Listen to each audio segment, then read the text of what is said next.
bonjour Elie Cisterne et Bonjour. bienvenue à Saint-Jean-de-Luz. Alors vous venez en compétition avec votre film qui s'appelle De nos frères blessés. Est-ce que vous pouvez nous donner le pitch de votre film ? C'est l'histoire vraie de Fernand Yveton, qui était un militant idéaliste et indépendantiste en Algérie, un pied noir, et d'Hélène Yveton, sa femme, qu'il a rencontrée en métropole et avec qui il est parti en Algérie quelques années avant l'affaire Yveton, qui le verra condamné à mort. Voilà, c'est un drame. C'est un drame, oui. C'est un drame. C'est un drame parce que c'est aussi c'est un film sur une époque, sur une guerre sans nom, sur une guerre invisible, mais c'est un film de guerre sans guerre. Mais du coup, où le drame est quand même présent. Mais c'est aussi, j'espère, un film qui porte un cri d'espoir, un cri vivant, qui va être assassiné, mais qui, je pense, a survécu au drame et à la mort. Voilà, un cri de vie et de liberté. Comment vous est venue l'idée de ce film ? C'est la lecture du livre dont vous l'avez tiré ? C'est quoi ? En fait, je vis avec une réalisatrice avec qui je partage ma vie depuis avant qu'on fasse des films. Donc on vit ensemble, on a des enfants ensemble et on fait du cinéma côte à côte, pas toujours ensemble mais côte à côte. Et c'est Catel en fait qui les verrait, qui a découvert le livre, qui m'en a parlé. On l'a lu ensemble et on a été bouleversé par ce livre, par le roman en fait déjà, qui était un vrai roman basé sur cette histoire vraie, l'affaire Fernand Yveton, l'affaire Yveton, mais qui déjà proposait une structure romanesque qui est celle du film, c'est-à-dire en aller-retour, une fiction en aller-retour temporel autour de cette histoire et de la rencontre de Fernand et d'Hélène, et donc de ce couple, Hélène et Fernand. Ça vous a aidé justement que le livre soit structuré comme ça pour structurer votre film ?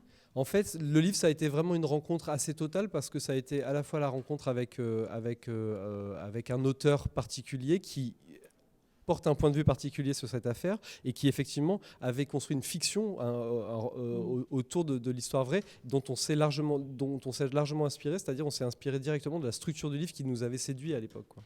Comment avez-vous choisi les comédiens qui allaient interpréter les héros de votre film ? Alors, en fait, Fernand et Hélène étaient des personnages réels. Je me suis d'abord inspiré d'eux et je voulais surtout retranscrire quelque chose de la sincérité, de la jeunesse de Fernand Yveton, qui avait 28 ans au début de l'affaire et qui est mort à 30 ans.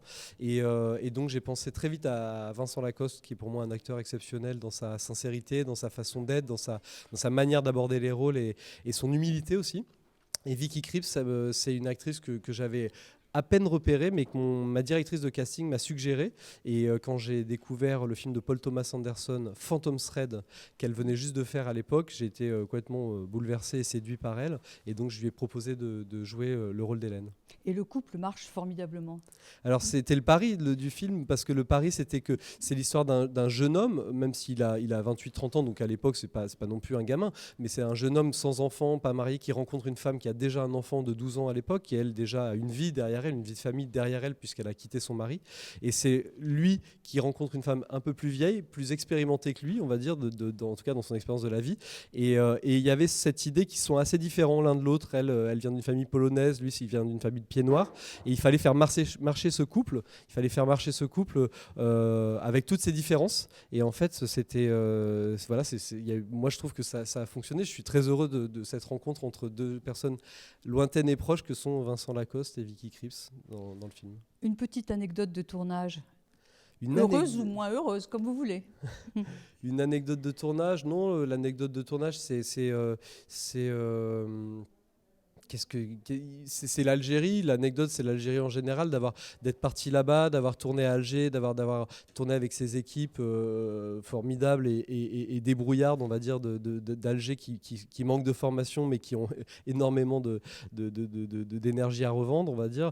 Et non, l'anecdote, c'est un jour de tournage dans la Casbah, quand Annie Stern, qui est une résistante pied noir algérienne qui continue de vivre là-bas et qui est une femme très âgée maintenant, est venue me voir un jour comme ça, par surprise, dans son fauteuil sur le tournage du film, que les larmes aux yeux, elle m'a dit voilà, qu'elle était heureuse de voir qu'on fait ce film ici, parce que c'est la femme qui a écrit le poème dont le titre du livre est tiré, et qu'elle a écrit parce qu'elle a entendu depuis la sélection des femmes de la prison de Barberousse les cris de Fernand Yveton le matin de sa mort quand on l'a guillotiné, et les cris de Fernand Yveton qui criait « Vive l'Algérie libre » dans les couloirs de la prison avant d'aller mourir. Être au Festival de Saint-Jean-de-Luz, ça représente quoi pour vous? Je suis très heureux d'être là parce que déjà c'est la première vraie sélection du film dans une compétition, en tout cas dans une vraie sélection, on va dire, resserrée. Et donc je suis très heureux que le film ait été choisi et montré. Puis le public était là hier, chaleureux et très attentif, et c'était extrêmement touchant. Oui, et le film est montré en salle, sur un grand écran. Voilà. Dans une vraie salle de cinéma, un film qui a été tourné en 35 mm, un format absolument cinématographique qui n'est conçu que pour le cinéma. Et donc je suis très heureux qu'il ait été projeté là et qu'il y ait du monde dans les salles, malgré les masques, malgré la crainte et malgré la période étrange qu'on traverse. C'est quoi le cinéma pour vous? Le cinéma, pour moi, c'est un transport en commun. Voilà. Magnifique, belle réponse. Merci Elias. Merci à vous.